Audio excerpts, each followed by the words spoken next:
Frage FS4. Wie stand Darwin zu Gott? Nach Abbruch eines zunächst begonnenen Medizinstudiums studierte Darwin auf Anraten seines Vaters Theologie, obwohl seine Interessen auf anderem Gebiet lagen.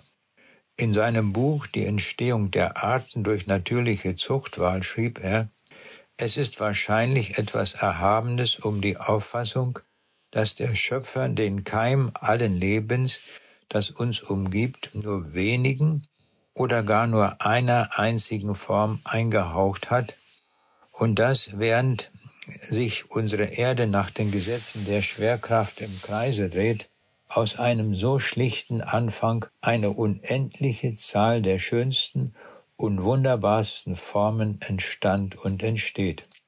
Diese Formulierung Darwins geht lediglich von einer vagen, deistischen Gottesauffassung aus, wonach Gott zwar der Urheber der kosmischen und biologischen Gesamtentwicklung anerkannt wird, aber seine persönliche Sicht zum Menschen sowie die biblischen Schöpfungsaussagen ignoriert werden.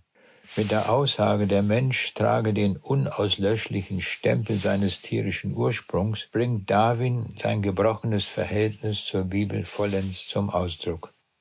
Die durch ihn zum Durchbruch gelangte Evolutionsidee hat er selbst als Alternative zur biblischen Offenbarung empfunden, wie er es in seiner Autobiografie bekennt.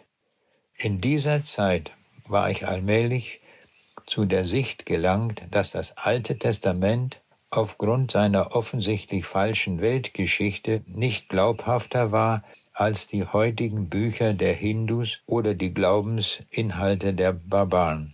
Ich kam nach und nach zur Ablehnung des Christentums als göttliche Offenbarung. Diese Auffassung hat sich in den folgenden Jahrzehnten noch verstärkt. So schreibt er: So kroch der Unglaube sehr langsam über mich, war aber zuletzt vollständig. Das ging so langsam, dass es mir keine Not machte, und ich habe seither nie nur eine Sekunde gezweifelt, dass mein Entschluss richtig war.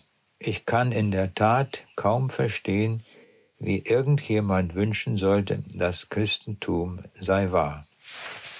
Während Darwin bei völliger Ablehnung der christlichen Offenbarung noch von einem vagen Deismus ausging, das heißt Gott als unpersönliches Wesen betrachtend, vollzog Ernst Haeckel den Schritt zum totalen Atheismus, indem er postulierte, dass die Organismen auf rein physikalisch-chemischen Wege entstanden sind. In diesem Gefolge befinden sich auch die Neo-Darwinisten Manfred Eigen, Carsten Bresch, Bernd Olaf Küppers, die mit ihrem reduktionistischen Denkansatz der Selbstorganisation der Materie viele zu einer atheistischen oder deistischen und damit antibiblischen Weltanschauung verführten.